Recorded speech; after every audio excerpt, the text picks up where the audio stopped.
संत तुकाराम महाराजांच्या पालख्या पुण्यात मुक्कामी विसावल्या होत्या। अगदी पालखी पुण्यात आल्यापासूनच पुणेकरांनी मोठ्या उत्साहात वारकऱ्यांचं स्वागत केलं। गुरुवार आणि शुक्रवार असे 2 दिवस पुणेकरांना वारकऱ्यांची सेवा करण्याचं भाग्य लाभलंय।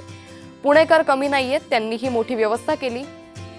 तर 2500 वारकऱ्यांसाठी कार्यकर्त्यांकडून जेवणाची सोय करण्यात आली। याचा आढावा घेतलाय आमचे प्रतिनिधी निखिल सुक्रे यांनी।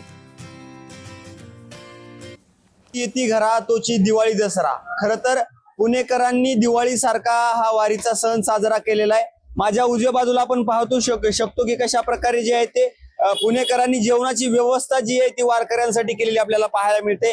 वांग्याची भाजी शिजते, इकडं डाळ आहे, पलीकडे आपण पाहू शकतो की मिक्स व्हेज भाजी जी आहे ती बनवली जाते आणि मोठ्या आनंदाने हे पुणेकर जे पाहतोय आपण की कशा पद्धतीने बनवताना आपल्याला पाहायला मिळते। चेहऱ्यावरचा आनंद त्यांचा जो आहे तो गगनात जो आहे तो भिडणारा आनंद आपल्याला पाहायला मिळतो। रात्रीपासून करतोय आम्ही, रात्रीपासून किती वाजल्यापासून? 9 वाजल्यापासून। रात्री 9 वाजल्यापासून हो, चिराचिरी करतोय। काय हेच आम्ही रोजची काम आमची हीच आहेत। रोज कंटोने ही काम करणे, देवाची सेवा करणे, त्याचं फळ आम्हाला भेटणे, बस एवढीच इच्छा आहे।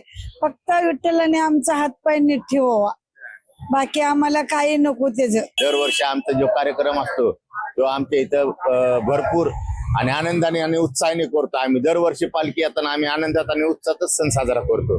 दरवर्षी आम्ही हे आपला एवढा कार्यक्रम होऊन आम्ही सासवड घाटापर्यंत त्यांना वारकऱ्यांना पाणी बॉटल, नाश्ता वगैरे सगळं आम्ही सेवा करत असतो। आम्ही जय महाराष्ट्र न्यूज साठी निखिल सुक्रे, पुणे।